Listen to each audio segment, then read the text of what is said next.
Hi everyone, welcome back to my channel. So if you're new here, my name is Monal and I just basically talk about books. And speaking of books, it's the end of July, which means that it's time for my very first monthly reading wrap up. Yay! This reading year so far in terms of book count has been pretty bad. I haven't read as many books as I would have done last year. I recently just finished my summer break, and usually during summer break I end up devouring at least 20 books per month, and that hasn't happened this year. I could barely manage to reach 10. But I'm okay with it. I've just had a lot of other things going on. I had time this week to perfectly sit down and film this video, which is what I'm doing. So let's just get on with it. The first book that I read is Catch the Sun by Jennifer Hartman, and I was lucky enough to receive an ARC. I have loved both the Jennifer Hartman books that I previously read, which is Lotus and Still Beating. They're dark romances, by the way. This one is also slightly dark. So this book, Catch the Sun, is basically a story about Ella and Max, who meet when they're kids, immediately become best friends, but Ella has to move away. And years later, when they're in high school and she moves back to town, she has a bad reputation because of something bad that happened in the family, and nobody in the town really likes them. She joins the high school and nobody's nice to her, and she meets Max there, and Max is completely different from what she remembered him as. He's like the resident bad boy, wearing leather jackets, smoking. So they don't really talk to each other in the beginning, but when Max notices that Ella is getting bullied, he immediately jumps to her rescue, and that is how they begin their friendship again. And as they're becoming friends, Max immediately falls for her, and he wants to win her love, but she doesn't believe in it, and he tries desperately to make her believe in love again. So that is their story. There's also lots of plot twists and turns, which I don't want to spoil, but go read the book, it's amazing. The next book that I read is The Mysterious Affair at Styles by Agatha Christie, which is the first book in the Hercule Poirot series. This book basically is about a case where this rich old lady dies, and people are trying to figure out who could have killed this lady, because she had an inheritance and everything, a house. So Hercule Poirot comes onto the scene, and he's basically just trying to investigate. So it's a normal mystery story. I didn't really think it was anything special, so that's that. Then next we have Middle of the Night by Riley Sager. Riley Sager is one of my all-time favorite thriller writers. His books are amazing, and this one was no exception. In fact, I gave this book 5 stars because that's how much I liked it. Middle of the Night is a story about Ethan, who moves back to his hometown. He's not excited about it at all, but he comes to his hometown because he needs to sell his parents' house. The reason why he doesn't want to come to his hometown is because when he was 10 years old, his best friend disappeared one night, and the case was just never solved. So he comes back to town and just wants to keep to himself. But one night he notices that somebody is watching him, and he kind of starts getting suspicious, and he wonders whether his old friend Billy is back or not. So that's the entire mystery. It was really great, so many plot twists and turns. I did not expect the ending at all. Check out Middle of the Night, seriously. You guys will love it if you love thrillers, okay? Or anything by Riley Sager. Next we have The Family Upstairs by Lisa Joel. I was going through my thriller phase, and I just wanted to pick up another one, and then I realized this was still on my bookshelf.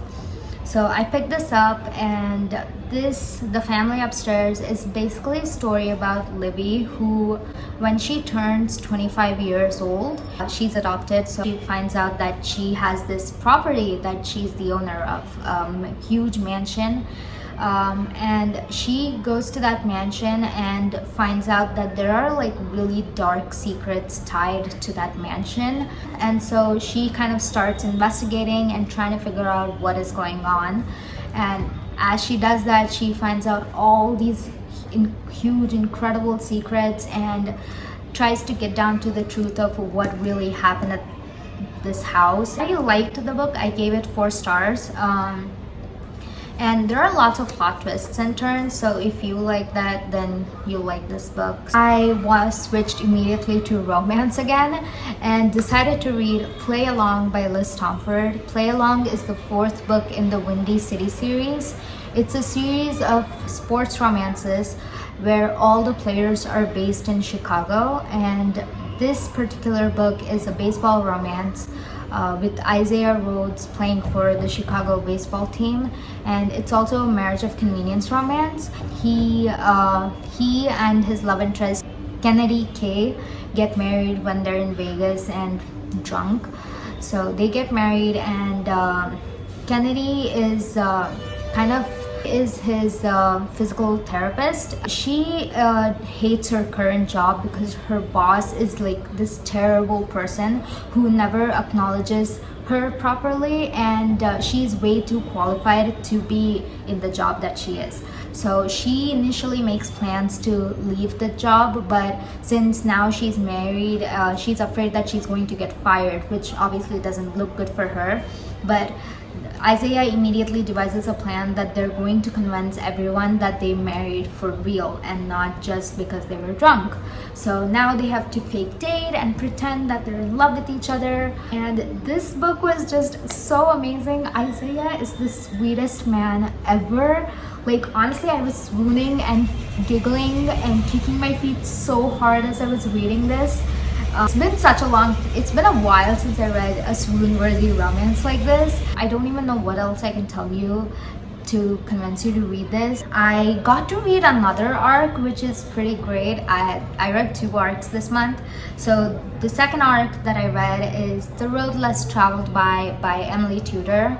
And yes, that is a Taylor Swift lyric.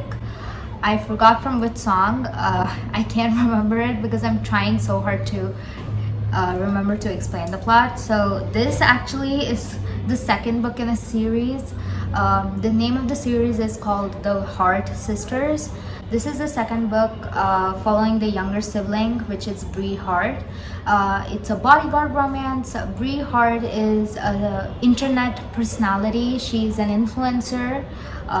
Apparently a book influencer too, so that's kind of relatable.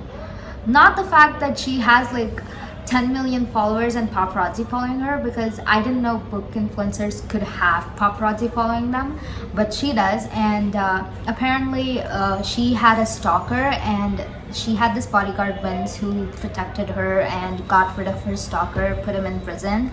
And they both part ways after that. Years later, in the present, the stalker is out of prison and he's back and wants to hunt down Bree again. So she again contacts Vince, who comes and is like, okay, yeah, I will protect you and whatever.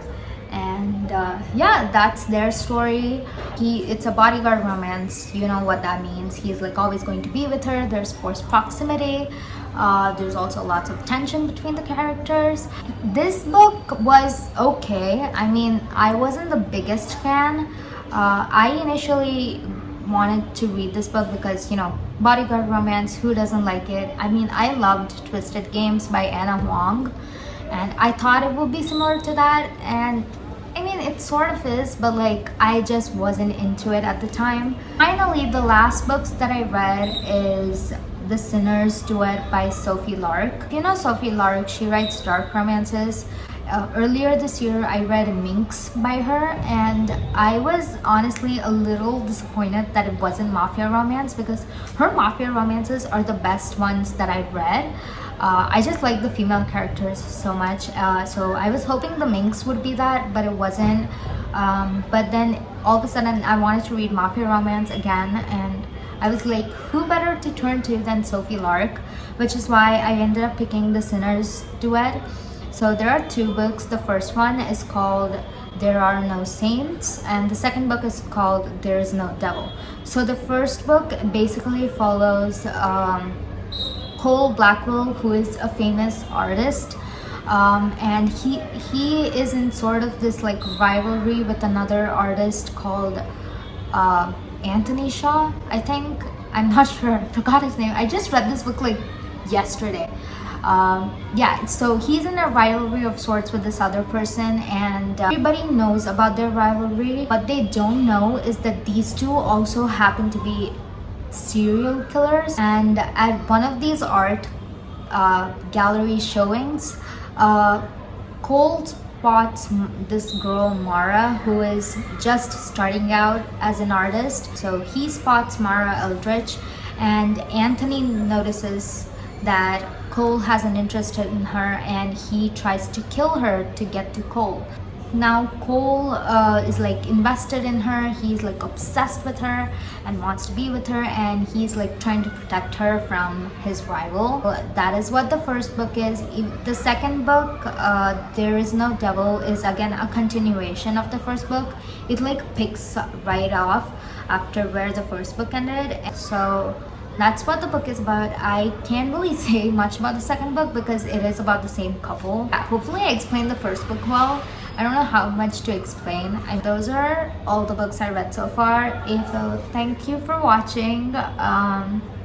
Be sure to stay tuned for all my future videos by subscribing to my channel. Like this video, and comment down below if you've read any of these books and what you think about them. See you guys later. Bye.